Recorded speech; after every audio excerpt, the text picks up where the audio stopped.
Les personnes qui sont porteuses de la trisomie 21 ont 3 chromosomes 21 dans chacune de leurs cellules à la place de 2, et c'est ce qui est responsable de leurs symptômes. Comme il y a un chromosome supplémentaire dans toutes les cellules, on ne peut pas guérir la maladie parce qu'on ne peut pas aller retirer ce chromosome. Et comme cela concerne en règle générale toutes les cellules du corps, la maladie peut toucher tous les différents systèmes. Toutes les personnes qui sont porteuses de trisomie ont des points communs. Le premier, c'est qu'elles ont des traits dysmorphiques, des traits particuliers qui font qu'on les reconnaît parmi la population générale. Ils ont également tous une hypotonie, une faiblesse des muscles qui peut rendre le tonus difficile et qui leur donne une souplesse particulière, ce qui peut ralentir leurs apprentissages moteurs. Et tous ont également un retard de développement intellectuel qui est significatif, même si l'importance peut varier d'un patient à l'autre. Un fœtus sur 800 en moyenne est porteur de trisomie 21. On peut, grâce à la prise de sang qu'on appelle NIPT-test, dépister cette trisomie dans la première partie de la grossesse.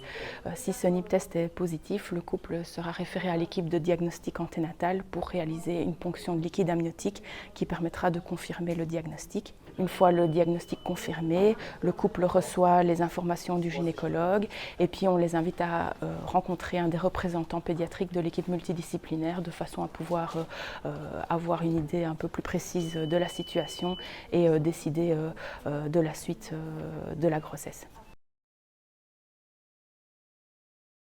Les études montrent que les enfants porteurs de trisomie qui sont pris en charge dès les premiers mois de vie par une équipe qui leur assure un suivi global et préventif ont une meilleure santé générale et ça favorise leur évolution globale. Pour cette raison, nous avons créé au CHC, comme dans d'autres centres, une équipe multidisciplinaire qui assure le suivi de ces patients. En pratique, on essaye de regrouper une fois sur l'année pour chaque patient, sur une demi-journée, un maximum de consultations avec les spécialistes dont ils ont besoin, un gastropédiatre, un neuropédiatre, un cardiologue pédiatre, un ORL, un ophtalmologue, etc.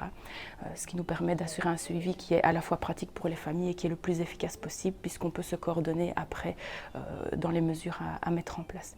Le 21 mars, c'est la journée mondiale de sensibilisation à la trisomie 21 et nous vous invitons tous en soutien aux familles à apporter 2 chaussettes différentes pour cet événement.